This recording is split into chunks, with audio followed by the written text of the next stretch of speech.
Well, part of the drama's out. Trevor's at home, too. This lady's got to be hyped.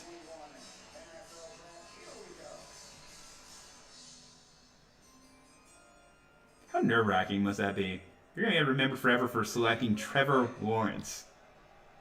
That's kind of cool, honestly. I envy. What? Trevor Lawrence to Jacksonville?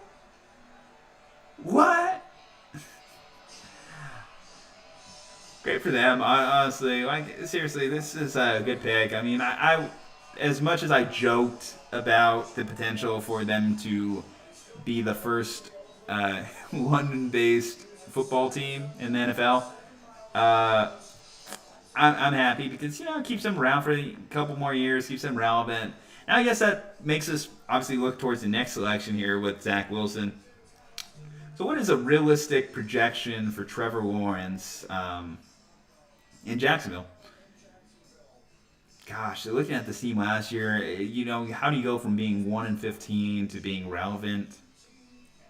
I guess you would say in that division. Okay, so the Texans are in obviously free fall right now. They fired Bill O'Brien last year, hired a coach that a lot of people don't really believe in David Culley. And obviously we don't know what's going to happen with Deshaun Watson. Hell, the chances of him even playing this year are so remote. You look around, obviously, the Colts are probably the most competitive team, the team that a lot of people think is most ready to compete this year. The Colts just have a more complete roster, and I think are a definite 10-win team so long as Carson Wentz doesn't continue a free fall in his career. And that is a big question mark. We don't know what Carson's going to be for the rest of his career. Is he ever going to recapture that 2017 form? Well, he's with his former offensive coordinator and Frank Reich, so I would think that they would get right on track. He just needs to be a slightly better version of Philip Rivers for them. And Philip Rivers was actually pretty good for them last year for the Colts staff success. And then you look at the Titans, and Titans' offense runs through Derrick Henry. They have a change of the offensive coordinator. Been consistently in that 9-7, 10-6 win range. Obviously, I have to start getting used to saying new records now that we have a 17-game schedule.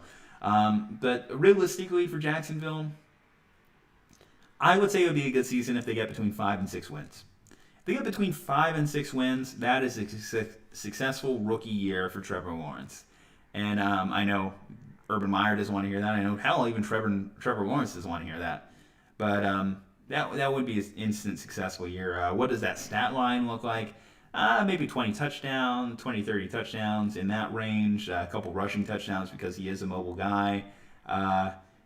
He could have. Everyone's comparing him to Peyton Manning. If it's true like Peyton Manning get the league in interceptions his rookie year. I don't think he's that guy. I think he makes smart decisions with the football and won't turn over the ball at nearly that rate. But, you can't rule anything out. So 5 to 6 wins for Jacksonville, I think that's a fair place to start for them. I don't think that team is nearly as bad as people think they are. Again, they have pieces that on their defensive side of the ball. DJ Chark, LaVisca Chenault, those guys are playmakers. James Robinson, the undrafted rookie from last year, really came on strong for them. So they have pieces around Trevor Lawrence, a lot more than people give him credit for. But they don't have that elite roster. Unless Urban Meyer, again, is a complete culture changer, comes in and instantly establishes the culture of winning, they'll be in that range.